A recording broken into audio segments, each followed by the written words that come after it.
Hi friends, welcome to தட்ஃபல் மேக்ஸ். நம்ம இந்த வீடியோ என்ன பார்க்க போகிறோம்னு பார்த்தீங்கன்னா 2025 நியூ சிலபஸ் அனாலிசிஸ் தான் வந்து பார்க்க போகிறோம்.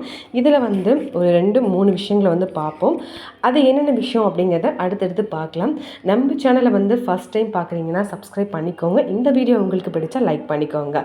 ஃபர்ஸ்ட் என்ன விஷயம் அப்படின்னா, நமக்கு வந்து 6th to 12th ஓகேங்களா நியூ புக்கு, அதே மாதிரி 6th ஓல்டு சமச்சீர் புக்கு அப்படிங்கிறது 6th to 10th ஓல்டு சமச்சீர் புக்கு இது படிக்கணும் அப்படிங்கிறது தெரியும். எல்லாருக்குமான குழப்பம் என்ன அப்படின்னா, இதை வந்து புக் வைஸ் படிக்கணுமா சிலபஸ் வைஸ் படிக்கணுமா அப்படிங்கிற சின்ன குழப்பங்கள் எல்லாருக்குமே இருக்குங்க.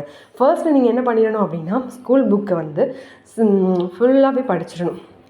ஏன் போய்ட்டு நம்ம ஃபுல்லாக படிச்சுட்ருக்கணும், எதை படிக்கணும், எல்லாருமே நமக்கு கன்ஃபியூஷன்ஸ் இருக்கும்.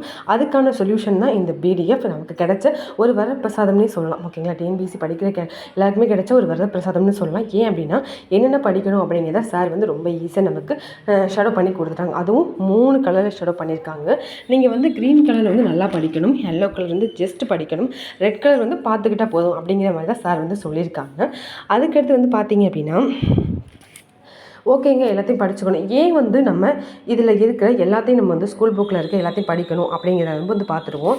பார்த்தீங்க அப்படின்னா, மொத்தம் இந்த ஸ்கூல் புக்கை நீங்கள் 6th to 12th தமிழ் படிச்சிங்க அப்படின்னா எக்ஸஸாக வந்து நீங்கள் 2 யூனிட்டை வந்து பாதி கவர் பண்ண மாதிரி தான். எந்தெந்த யூனிட் பார்த்தீங்கன்னா, ஜிஎஸ்சில் இருக்குது பார்த்தீங்களா, யூனிட் 3 படிச்சிடலாம், அதே மாதிரி யூனிட் 4 படிச்சிடலாம், சரி யூனிட் 6 படிச்சிடலாம். ஓகேங்களா, இந்த 2 வீடியோவுமே வந்து இந்த தமிழ் புக்கில் ஓரளவுக்கு கவர் ஆகிடும். ஏன்னு பார்த்தீங்கன்னா, யூனிட் 6ல் இருக்கும் பாருங்கள், சங்ககாலம் முதல் இக்காலம் அப்படிங்கிற வேர்டில் நமக்கு இங்கே இருக்க செயல் பகுதி 8 தொகை 10 பாட்டு இது மாதிரி நிறைய விஷயங்கள் வந்து இங்கே கவர் ஆகுது. ஓகேங்களா, அதே மாதிரி யூனிட் 3 வந்து பார்த்திங்கன்னா அப்படின்னா வரலாறு தமிழ் பண்பாடு அப்படின்னு சொல்லிட்டு தான் இருக்கும்.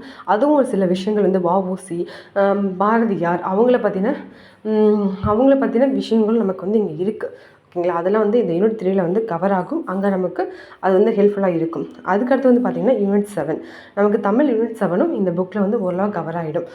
ஓகேங்களா, அதனால தான் வந்து இதில் இருக்க வந்து ஸ்கூல் புக்கில் இருக்க ஆல்மோஸ்ட் எல்லாத்தையுமே வந்து நமக்கு படிக்கிற மாதிரி தான் இருக்கும். அதனால் வந்து எதையுமே ஸ்கிப் பண்ணாமல் ஓரளவுக்கு நல்லா படிச்சுக்கோங்க. தேர்ட் விஷயம் என்னன்னு பார்த்தீங்கன்னா, இந்த சங்ககாலம் முதல் இக்காலம் அப்படின்னு சொல்லிட்டு சார் வந்து ஓல்டு கொஷின் வந்து போட்டிருக்காங்க.